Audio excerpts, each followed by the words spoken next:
Right now, somewhere in the world, someone is complaining that their apartment is freezing because the thermostat is set to 68 degrees instead of 72. And look, I get it, that's annoying. But here's the thing, about 15,000 years ago, cold didn't mean you needed a blanket. Cold meant you were going to die. Slowly, possibly while watching everyone around you die first. Winter, for most of human history, was not a season, it was a threat. It was a months-long nightmare that killed entire communities, drove people to the edge of sanity, and inspired basically every scary monster myth in every culture on Earth. And somehow, against every odd, humans survived it. This is how. Let's start with some context. Because I think we genuinely forget how different the world was before. You know, everything. No grocery stores, no heating systems, no insulated houses, no weather apps, no coats from North Face. No hot soup from a can. The average winter temperature in Ice Age Europe was around 14 degrees Fahrenheit, that's -10 Celsius, on a normal day. Not a bad day, a Tuesday. And it wasn't just cold. It was dark. In northern regions, you'd get maybe 6 hours of sunlight a day. Imagine living like that for 4 months straight.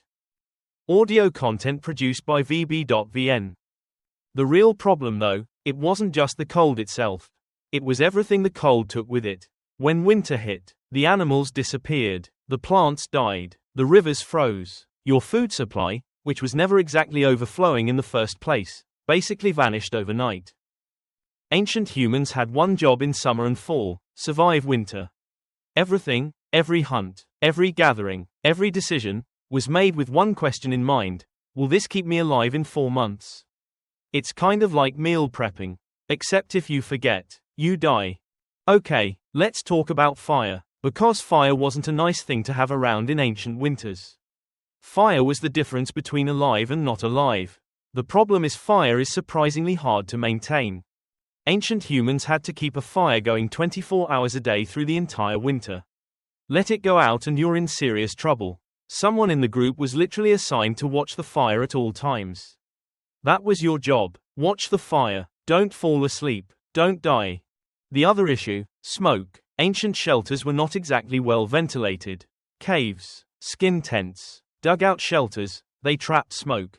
Archaeologists have found ancient human skulls with significant damage to their sinus passages and lungs consistent with years of heavy smoke inhalation. Ancient humans basically hotboxed themselves all winter. Accidentally. Audio content produced by VB.VN. Speaking of shelters, caves were prime real estate and there was serious competition for them. Bears, wolves, cave lions, all wanted the same cozy rock hole you did. So what did humans do when there weren't caves? They built. Early humans constructed pit dwellings, holes dug into the ground, covered with bones, wood, and animal skins. Some sites in Ukraine show shelters built almost entirely from mammoth bones. Mammoth bones. Think about that the next time you complain about IKEA furniture. Now here's the thing that most people don't realize. Ancient humans weren't completely winging it. They were actually pretty good planners.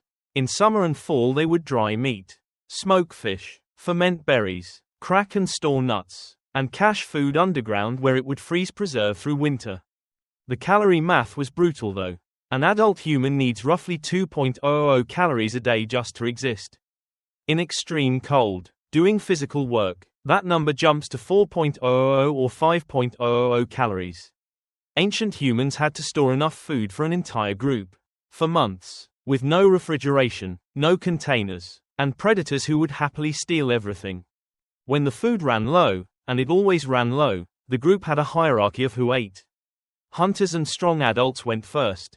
Children came second, the elderly and the sick last. Winter is when you find out what a society actually values. Experience AI voice technology at VB.VN. Let's talk about clothing, because this is genuinely impressive. Ancient humans figured out how to turn animal skin into wearable insulation with nothing but stone tools and their hands. Archaeologists have found evidence of tailored, fitted clothing, sewn with bone needles, going back over 30,000 years. The process was disgusting. By the way, to make leather, you have to scrape every bit of fat and flesh off a hide. Then treat it, either by rubbing it with the animal's own brain matter, Or by soaking it in urine. Or both, then work it constantly while it dries to keep it soft. Fashion has come a long way. The best ancient clothing was layered, a base layer of thin fur against the skin. A middle layer of thicker hide. An outer layer of large animal skin with the fur facing outward. This is literally the same principle as modern technical layering systems. Patagonia just added zippers. Here is the single most important survival tool ancient humans had. Not fire, not clothing, not food storage, each other. Solo survival in winter was basically impossible. You couldn't hunt alone, couldn't keep a fire going alone, couldn't stay warm alone, couldn't stay sane alone. Experience AI voice technology at vb.vn. Winter forced ancient humans into close quarters for months. Caves and shelters that held 10 to 20 people. Sharing body heat, sharing food, sharing the psychological weight of not knowing if spring was coming. This is probably where storytelling really began. You had nothing to do for months except sit in the dark and talk. Groups that cooperated survived. Groups that didn't. Simple as that. Winter was basically a 4-month test of whether a community could actually function under pressure. Every year, with no retakes. Okay, let's talk about the part nobody really covers, the psychological horror of ancient winter. You're in a dark shelter. It's been dark for most of the day for weeks. People are getting sick. Food is running low. The fire keeps almost going out. And outside, just endless darkness and sound. Winter nights in the ancient world were genuinely terrifying. Without artificial light, a moonless winter night is almost total blackness. And in that darkness, sounds. Wind howling, animals moving, ice cracking, things that in daylight are completely normal become. At 3 a.m. in total darkness. Absolute nightmare fuel. This is probably where a huge chunk of human mythology came from. The monsters that live in the dark. The spirits that come in winter. The gods that need to be appeased or they'll let the cold kill everyone. Every culture on Earth has winter monsters, and now you know why. The winter solstice, the shortest day of the year, was one of the most important events in the ancient calendar. Not because of tradition, because of math. After the solstice, the days get longer, the sun starts coming back. Which means, maybe we survive. This is why virtually every ancient culture had a major celebration right around December 21st. Stonehenge is aligned to the winter solstice. The Romans had Saturnalia, ancient Persians had Yalda, the Norse had Yule. They weren't celebrating winter, they were celebrating the fact that the worst of it was technically over. The fire, the gathering, the feasting, the lights, all of it was essentially ancient humans going, okay. We made it halfway, the sun is coming back. Let's eat whatever we've been saving and try to stay positive. Sound familiar? Synthetic voice by vb.vn. So who actually survived ancient winters?